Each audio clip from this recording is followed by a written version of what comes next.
चंद्र प्रकाश जी कह रहे हैं कि भारत में बैठे ही जो रेडिकल्स है चिंता बढ़ा रहे हैं।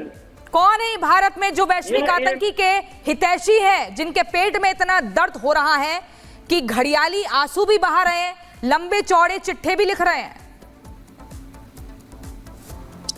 देखिए, आई मीन एब्सोल्युटली यही तो है जो दुनिया भर में आतंक फैला रहा है। इसी कारण तो आतंक फैल रहा है अलग अलग देशों में, ऑल्सो इन इंडिया।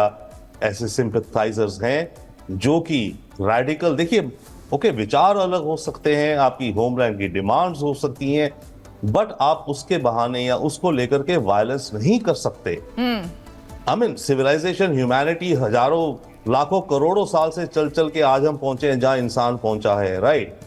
तो ये तो चीज नहीं होनी चाहिए, बट हाँ होती है।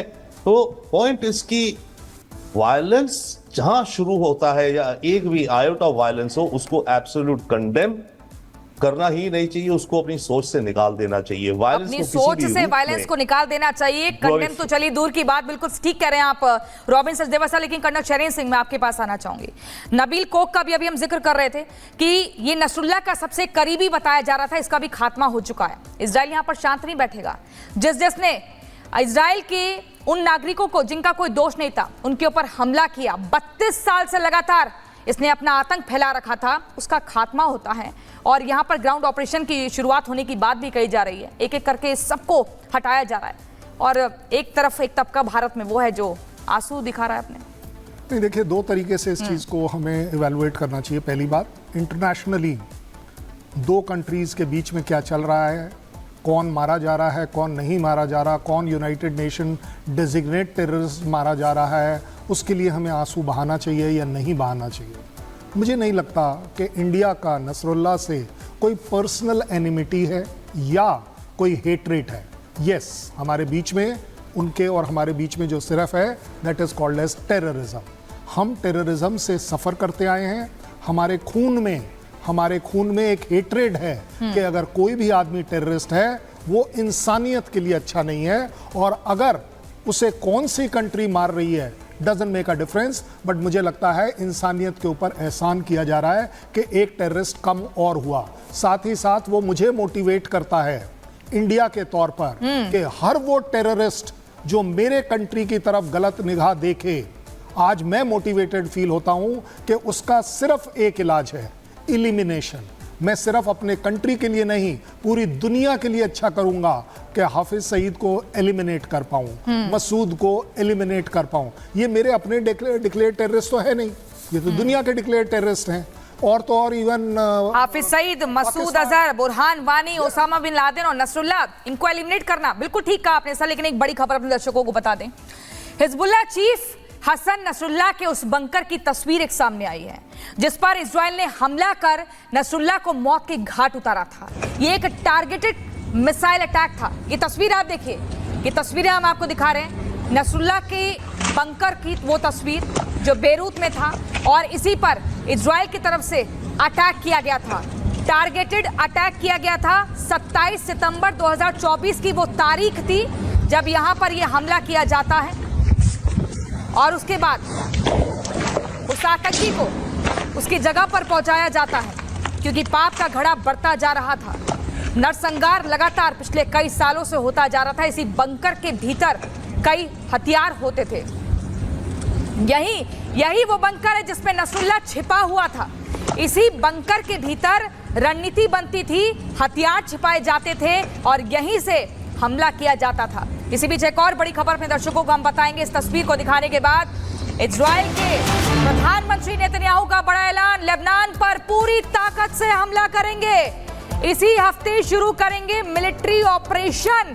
लेबनान में हिजबुल्लाह के ठिकानों पर हमला करेंगे। सीधे तौर पर क्लैरिटी मिल चुकी है यूके देवनाथ सर, हम हमला करेंगे, ग्राउंड ऑपरेशन की शुरुआत करेंगे। और यहाँ पर देखिए, ये क्लियर संदेश है, ये अभी मामला शांत नहीं हुआ है। उसके बाद मैं आऊंगी आप कर्नल शरीन साहब के पास। जी हाँ, नेतन्याहू और आईडीएफ के जो टॉप कमांडर है बहुत ही क्लियर हैं कि अभी जो हमला हो रहा है ये तो जस्ट शुरुआत है। हाँ। इसके बाद आईडीएफ की जो ग्राउंड फोर्सेस हैं वो उत्तर में ब्लू लाइन को क्रॉस करके बेका वैली की तरफ कूच करेंगी और बेरूत की तरफ कूच करेंगी, जैसा कि उन्होंने 1982 में बेका वैली ऑपरेशन के टाइम किया था और 2006 में भी किया था जब आईडीएफ जो है बेरूत तक पहुंच चुकी थी। इसका बहुत बड़ा रीजन ये है कि हिजबुल्लाह के जो छुटभैया कमांडर्स हैं, उनके जो छोटे छोटे हथियारों के गोदाम हैं वो खेतों में, खलियानों में, दूर दराज के क्षेत्रों में फैले हुए हैं और उनको जमीन पर जाके डिटोनेशन फ्यूज लगाकर उड़ाना बहुत ही जरूरी है। और इसके लिए आईडीएफ के टैंक, तोप, बत्तर गाड़ियां, आईडीएफ के जो जमीन पर कमांडो हैं उनको जाना पड़ेगा और नेतन्याहू ये करेंगे। आईडीएफ कूच करने वाली है 48 घंटे में, 72 घंटे में। 48 घंटे, 72 घंटे, आपने एक टाइमलाइन भी बता दी। लेकिन कर्नल शैलेंद्र सिंह सर, आपसे समझना चाहेंगे, इजराइल की तरफ से अगर ये हमला होगा, सीधे तौर पर क्लैरिटी मिल गई है, तो कैसे लेबनान में जो नागरिक हैं उनको नुकसान ना पहुंचे, इसका कैसे ख्याल रखा जा सकता है? पहला। दूसरा, जिन बंकरों की तस्वीर हम दिखा रहे थे, इनको कैसे तैयार किया जाता है, इनके भीतर क्या कुछ हो रहा होता है, इसको लेकर क्या जानकारी? मैं आपको पहले जो पूछा है वो उसको सॉर्ट आउट कर लें जी।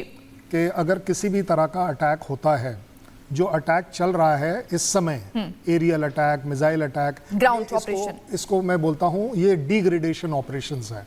ये आप उस पूरे के पूरे एरिया को डिग्रेड करते हैं। जहां तक लेबनान की बात है, ये अभी तक अगर आप देखें Beirut and south, that is south Lebanon के सबर्ब एरियाज, बेका वैली और इस तरह के जहां पर टोटल डोमिनेशन हिजबुल्लाह का है, अगर आप देखें। साथ ही साथ इजराइल की ये पॉलिसी रही है, ऑलरेडी आप देख रहे हैं कि मोर देन 1.5 लाख लोग घर छोड़ चुके हैं। दे आर मूविंग आउट क्योंकि उन्हें दिख रहा है, उनको वार्निंग्स दी जा रही हैं कि आप एरिया वेकेट कर जाएंगे कहां पर घर छोड़कर, क्योंकि कुछ तस्वीरें आई थी कि सड़कों पर ही कुर्सी बिछाकर बैठ गए हैं, मोबाइल चला रहे हैं, समुद्र किनारे बैठ गए हैं, जाएंगे कहां? ऐसा होगा, बट दैट डजंट मीन कि वो नॉर्थवर्ड मूवमेंट नहीं करेंगे। लोग जो आपको जो दिखाई जा रही हैं फोटोज, जो लोग वीडियोस भेज रहे हैं, दोस आर डेलिबरेट वीडियोस कि हम जाएं कहां, Just to get sympathy? Not only that, मजबूरी। Why sympathy? सिंपैथी तो हमें होनी भी चाहिए। कोई भी हो इंसान, कोई भी सिविलियन जाएगा कहां? बट इसका मतलब ये नहीं है, ये तो वो वाली बात है जैसे हमने गाजा में भी बोला था, जाएगा कहां, जाएगा कहां। लेकिन रहे ना लोग, कभी नॉर्थ में शिफ्ट कर गए, फिर वापस साउथ में आ गए, उनको वार्निंग्स दी गई, लीफलेट्स बांटे गए, एरिया वाइज ग्रिड को किया गया और ग्रिड टू ग्रिड उनको मूवमेंट कराया गया। ये एक इजराइल की आउटस्टैंडिंग ह्यूमैनिटी। ठीक है सर, वो बंकर वाला सवाल रह गया, उसका जवाब मैं लूंगी, लेकिन एक बड़ी जानकारी मिल रही है। इजराइल के एलात शहर में बजे सायरन, ड्रोन अटैक की आशंका के बाद बजे सायरन, शहर में विदेशी ड्रोन के घुसने की आशंका व्यक्त की जा रही है। इजराइल के एलात शहर